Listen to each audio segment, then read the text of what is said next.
मुलांनो, आज आपण औपचारिक पत्र पाहणार आहोत आणि औपचारिक पत्रामध्ये पत्राचा एक नवीन विषय जो आहे, सध्याचा जो विषय चालू आहे त्या विषयावर आधारित जे आहे ते आपण औपचारिक पत्र आज पाहणार आहोत.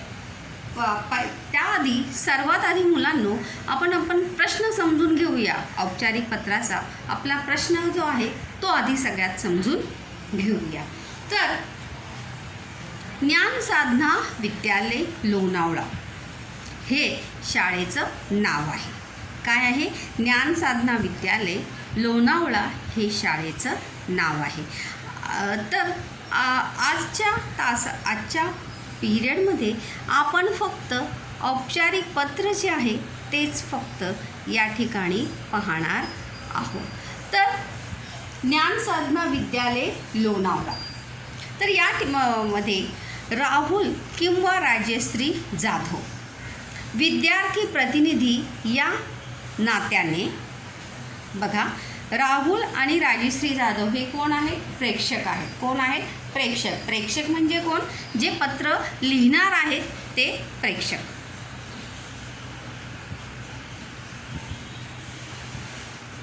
तर राहुल किंवा राजश्री जाधव विद्यार्थी प्रतिनिधी या नात्याने ऑनलाईन शिक्षणात येणाऱ्या, तुम्ही सुद्धा ऑनलाईन शिक्षण घेत आहात, तर या ऑनलाईन शिक्षण घेताना ज्या अडचणी येतात, ज्या समस्या येतात त्या दूर करण्यासाठी,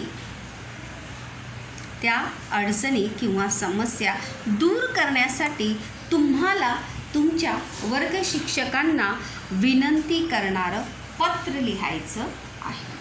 काय लिहायचं आहे? विनंती करणारं पत्र जे आहे ते लिहायचं आहे. तर या पत्रामध्ये राहुल किंवा राजश्री जाधव हे कोण आहेत? प्रेक्षक आहेत. म्हणजे ते पत्र लिहिणार आहेत. कोणाला पत्र लिहिणार आहेत? वर्ग शिक्षकांना. मग प्रतीचा जो ॲड्रेस आहे, पत्ता जो आहे तो काय येणार आहे? प्रति माननीय वर्ग शिक्षक ज्ञान साधना विद्यालय लोणावळा. कारण की हे लक्षात ठेवायचं आहे की जो पत्ता, जर आपल्याला पत्रामध्ये जर आपल्याला ॲड्रेस, पत्राच्या प्रश्नामध्ये जर आपल्याला नाव पत्ता जर दिला असेल तर आपण तेच नाव, तोच पत्ता लिहिणं जे आहे अपेक्षित आहे. आपल्या मनाने दुसऱ्या कोणाचंही नाव किंवा स्वतःचं नाव जे आहे ते आपल्याला लिहायचं नाही. तर आपण या पत्रामध्ये पहिल्या पॅरेग्राफमध्ये आपण काय देणार आहोत? आपली ओळख करून देणार आहोत. भले आपण त्या शाळेत शिकत आहोत, आपल्या वर्ग शिक्षक आहेत, तरीसुद्धा आपण पहिल्या परिच्छेदामध्ये ओळख करून देणार आहोत. त्यानंतर दुसऱ्या परिच्छेदामध्ये तुमच्या ज्या समस्या आहेत, ऑनलाईन शिक्षणात तुम्हाला ज्या अडचणी किंवा ज्या समस्या आहेत त्या समस्या ज्या आहेत तुम्ही तुमच्या वर्ग शिक्षकांना सांगणार आहात. काय होणार आहे? तुम्ही तुमच्या वर्ग शिक्षकांना सांगणार आहेत की तुमच्या ऑनलाईन शिक्षण घेताना तुम्हाला कोणकोणत्या अडचणी ज्या आहेत त्या येत आहेत. आणि त्यानंतर तिसरा पॅरेग्राफ जो आहे, पुन्हा एकदा विनंती करून जो आहे आपल्या पत्राचा समारोप जो आहे तो आपल्याला करायचा आहे. आता आपण जो प्रश्न आपण पाहिला त्या प्रश्नाचं उत्तर जे आहे ते आपण पाहणार आहोत की कशा प्रकारे त्या पत्र जे आहे आपण वर्ग शिक्षकांना लिहिणार आहोत आणि कशा प्रकारे आपल्या समस्या किंवा अडचणी ज्या आहेत त्या आपण आपल्या वर्ग शिक्षकांना सांगणार आहोत. फॉर्मॅटकडे लक्ष नेहमी द्यायचं आहे. सर्वात आधी दिनांक आपण इथे लिहिणार आहोत. डाव्या बाजूने जी मार्जिन असते, जी रेडलाईन असते, तिथूनच आपण पत्र लिहायला सुरुवात करणे अपेक्षित आहे. आणि सर्वात महत्त्वाचं म्हणजे जी आपण दिनांक लिहिणार आहोत ती दिनांक जो है वो हमें शब्दों में और अंकों में दोनों में हमें वो लिखना है. ये बात आपको हमेशा पत्र लिखते समय भूल जाते हैं, लेकिन भूलना कभी भी नहीं है बच्चों। हमें हमेशा डेट जो है वो मराठी में, शब्दों में और अंकों में दोनों में लिखना अपेक्षित है। जो मंथ में हम पत्र लिख रहे हैं वो मंथ और डेट और ईयर, इस प्रकार जैसे मैंने यहाँ पर फॉर एग्जांपल यहाँ पे लिखा है 12 जुलाई 2020, तो उसी प्रकार से जिस डेट पे आप पत्र लिख रहे हो वही डेट जो है वो आपकी होनी चाहिए। उसके बाद एक लाइन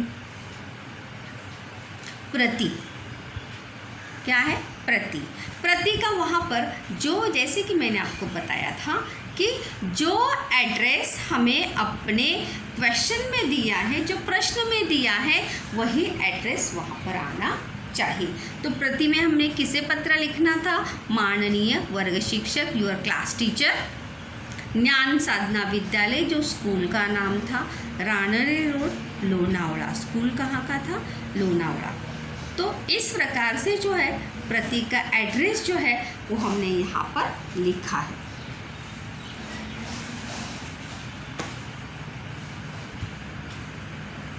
उसके बाद जो है तुरंत हम अगले लाइन में क्या लिखते हैं बच्चों? विषय। विषय जो है हमेशा शॉर्ट हमें करने को आना चाहिए। जे विषय म्हणजे लहान विषयाच्या माध्यमातूनच आपलं पूर्ण पत्र जे आहे ते दुसऱ्याला किंवा समोरच्या व्यक्तीला समजणे अपेक्षित आहे। तो हमने विषय में यहाँ पर क्या लिखा है? ऑनलाइन शिक्षणात येणाऱ्या अडचणी दूर करण्यासाठी विनंती पत्र। ऑनलाइन पढ़ाई करते समय जो समस्या है वो दूर करने के लिए विनती पत्र। इसके बाद फॉर्मेट पे ध्यान दीजिए। विषय के बाद हम यहाँ पर लिखेंगे वो है माननीय महोदय। क्या लिखेंगे? माननीय महोदय। माननीय महोदय के बाद यहाँ पर उसी रेड लाइन को सटाकर हम यहाँ पर लिखेंगे कृष्णवी। क्या लिखेंगे? कृष्णवी। उसके बाद अभी फर्स्ट पैराग्राफ में जो है हमें अपना परिचय देना है। भले आप उस स्कूल में पढ़ते हो, उनके क्लास में पढ़ते हो, लेकिन फिर भी इंट्रोडक्शन या परिचय जो है वो हमें देना है इन शॉर्ट में। जैसे कि मैंने अभी यहाँ पर लिखा है माझे नाव राजश्री जाधव। यहाँ पे मैंने राजश्री जाधव इसलिए दिया है, लिखा है क्योंकि वो प्रश्न में जो है नाम वहाँ पर दिया है। मी इयत्ता 10वीच्या वर्गात शिकत आहे। कौन सी क्लास में पढ़ रहे हैं? 10वीं कक्षा में पढ़ रहे हैं। हे पत्र मी विद्यार्थी प्रतिनिधी या नात्याने लिहित आहे। ये पत्र जो है मैं एज अ स्टूडेंट्स रिप्रेजेंटेटिव की ओर से मैं लिख रही हूँ। ये फर्स्ट पैराग्राफ जो है मैंने हमेशा पत्र लिखते समय आपको इंट्रोडक्शन में यही सब बातें जो है आपको लिखने के लिए वहाँ पर बताई है, और प्रश्न के अनुसार जो है वो अंतिम लाइन हमेशा चेंज करने को जो है वो आपको भी आना चाहिए। सर्व विद्यार्थ्यांच्या वतीने मी म्हणजे कोण? राजश्री जाधव यानी विद्यार्थी प्रतिनिधी। आम्हाला यानी क्या? हमें ऑनलाइन शिक्षणात येणाऱ्या अडचणी दूर करण्यासाठी पत्र लिहित आहे। ऑनलाइन शिक्षण दूर करण्यासाठी पत्र लिहित आहे। त्यानंतर हा झाला फर्स्ट पॅरेग्राफ। आता आपण पाहणार आहोत सेकंड पॅरेग्राफ। काय आपण सेकंड पॅरेग्राफमध्ये काय लिहिणार आहोत? सर म्हणजे आप तुमचे वर्ग शिक्षक। सर, कोरोनाच्या काळात ऑनलाइन शिक्षण शुरू झाले आहे। इस कोरोना के काल में ऑनलाइन पढ़ाई जो है वो शुरू है। तो सेकंड पैराग्राफ में आप अपनी समस्या जो है अपने वर्ग शिक्षक या क्लास टीचर को बता रहे हैं। तो कोणकोणत्या समस्या आपण या ठिकाणी सांगणार आहोत। आपण सर्वजण या परिस्थितीशी लढत आहोत। हम सभी जन इस परिस्थिति से जूझ रहे हैं या लढ रहे हैं, परंतु तरीसुद्धा आम्हाला सर्वांना हे ऑनलाइन शिक्षण घेताना खूप अडचणींना सामोरे जावे लागत आहे। लेकिन फिर भी हम सभी को ये ऑनलाइन पढ़ाई करते समय हमें बहुत सारी खूब अड़चनी यानी क्या समस्या, बहुत सारी समस्याओं का सामना करना पड़ रहा है। त्या दूर करण्यासाठी तुम्ही एक वर्ग शिक्षक म्हणून नक्कीच मदद करा और वो समस्याओं को दूर करने के लिए एक क्लास टीचर के तौर पर आप ज़रूर हमारी क्या करोगे, मदद करोगे, असा आम्हाला विश्वास आहे, ऐसा हमें विश्वास आहे। सर, ऑनलाइन शिक्षणात सर्वात मोठी समस्या ही नेटवर्कची आहे। आप सभी लोग इस बात से सहमत होंगे, भली बात परिचित होंगे, इसको फेस भी करते होंगे कि ऑनलाइन पढ़ाई में सबसे बड़ी समस्या क्या है, नेटवर्क की। अच्छा नेटवर्क होगा तो हम अच्छे से लेक्चर अटेंड कर सकते हैं। अगर नेटवर्क वीक हुआ या नेटवर्क का इश्यू हुआ तो बहुत सारी समस्याओं का सामना करना पड़ता है।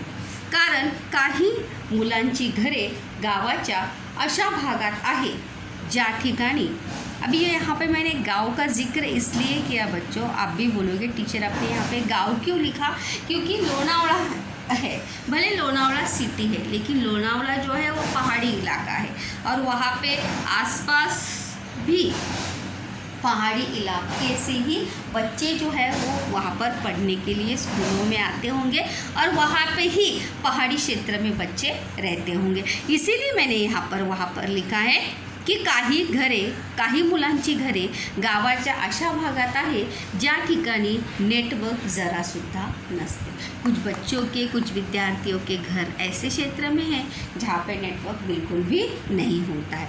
तसेच सर्व मुलांकडे स्मार्टफोन नाही। अगर ऑनलाइन पढ़ाई करनी है तो सबके पास सबसे क्या ज़रूरी क्या है, स्मार्टफोन होना चाहिए। कुछ बच्चे आर्थिक परिस्थिति के कारण जो है उनके पास स्मार्टफोन नहीं है, काही पालकांची आर्थिक स्थिति नहीं, तो कुछ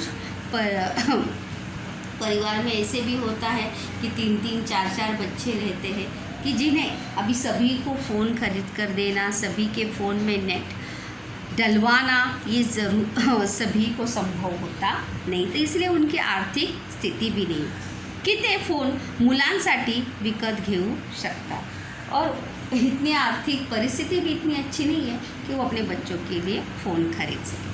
तर काही घरात 2-3 मुले शिकणारी है। देखो आगे वही भी बात मैंने वहाँ पे बताई है कि कुछ घरों में तो 2-3 बच्चे हैं तो उनकी समस्याएं जो है वो त्यांची वेगळीच समस्या आहे, अशा बऱ्याच अडचणी आहेत और ऐसे बहुत सारी समस्याएं हैं। तो देखिए सेकंड पैराग्राफ में जो है हमने ऑनलाइन पढ़ाई से संबंधित जो समस्याएं आपको फेस करनी पड़ रही है उन सभी समस्याओं को आपने अपने क्लास टीचर के सामने रखा है। नंतर आपण तिसरा पॅरेग्राफ पाहणार आहोत, लास्ट पॅरेग्राफ। सर, मला माहीत आहे की तुम्ही पण सर्व अडचणी दूर करू शकत नहीं, क्योंकि एज इतने सारे विद्यार्थियों की समस्याओं को दूर करना एक वर्ग शिक्षक के लिए बड़ा ही मुश्किल काम है या उसकी भी कुछ अपनी लिमिटेशन्स है, अपनी मर्यादाएं हैं। तुम्हालाही काही मर्यादा आहे, पण मला माहीत आहे की तुम्ही यातील काही समस्या दूर करायला, मैं जानता हूँ कि आप इन सभी समस्याओं को जो है दूर नहीं कर सकते, लेकिन कुछ समस्याओं को दूर करने का प्रयास जो है आप ज़रूर करोगे, अशी मी आपल्या वर्गातील सर्व विद्यार्थ्यांच्या वतीने पुन्हा एकदा विनंती करीत आहे। मैं अपने क्लास के सभी विद्यार्थियों की तरफ से आपको फिर से एक बार विनती करता हूँ कि आप हमारी समस्या दूर करने का प्रयास करें। मला आशा आहे की तुम्ही यातून काहीतरी मार्ग उपाय नक्कीच काढा। मैं जानता हूँ या मुझे आशा है कि आप इस समस्या से निकल या इन समस्याओं को दूर करने के लिए आप ज़रूर कोई ना कोई रास्ता या उपाय जो है निकालोगे, नक्कीच यानी ज़रूर, मुझे विश्वास है। तो इस प्रकार से फर्स्ट, सेकंड, थर्ड पैराग्राफ जो है हमने यहाँ पर देखा है। उसके बाद अंतिम में देखिए, कळावे लिखणं आहे. त्यानंतर सगळ्यात शेवटी लिहायचं आहे आपली कृपाभिलाषी. काय नाव लिहिलं होतं आपण? राजेश्री जाधव. काय नाव लिहिलं होतं? राजेश्री जाधव. विद्यार्थी प्रतिनिधी कोण आहे ती? विद्यार्थी प्रतिनिधी ज्ञानसाधना विद्यालय. त्यानंतर आपण या ठिकाणी तिच्या घरचा ॲड्रेस जो आहे दिलेला नहीं है, अपन आपल्या हमें मन से काल्पनिक एड्रेस जो है वहाँ पर बना के वहाँ पर लिखना है. समता नगर रुईकर कॉलोनी, ये एड्रेस मैंने ऐसे ही बनाया है, इट्स काल्पनिक है ये. अंबेडकर रोड लोनावला, और ये उसका जो है ईमेल आईडी जो है यहाँ पर लिखा गया. तो इस प्रकार से बच्चों आप जो है first second third paragraph format के हिसाब से आप सभी को अच्छे से याद रखना है कि कौन से पैराग्राफ में क्या लिखना है, किस प्रकार से लिखना है, और फॉर्मेट की वैसे ही आपको पत्र लिखना आहे. कारण की 6 मार्कांसाठी प्रश्न जो आहे तो पत्र लेखनाचा असतो. त्यामुळे पत्र जे आहे ते आपलं व्यवस्थित अच्छी तरीके से जो है हमें पत्र लिखना आना चाहिए. बहुत ही इजी होता है. औपचारिक पत्र में फर्स्ट पैराग्राफ सेम रहता है, सिर्फ वहाँ पर विषय आपको चेंज करके वहाँ पर अंतिम में चेंज करके वहाँ पर लिखना होता है. सेकंड पैराग्राफ में जो विषय है उसको आपको एक्सप्लेन करना है. थर्ड पैराग्राफ में फिर से आपको एक बार विनंती, धन्यवाद, मतलब जिस जैसा प्रश्न है उसी हिसाब से थर्ड पैराग्राफ जो है वो आपको चेंज करना है. ये बात जो है आपको याद रखनी है. होप सो जब आप खुद पत्र लिखेंगे तो इन सभी बातों का जो है ध्यान रखेंगे और इनको फॉलो करेंगे.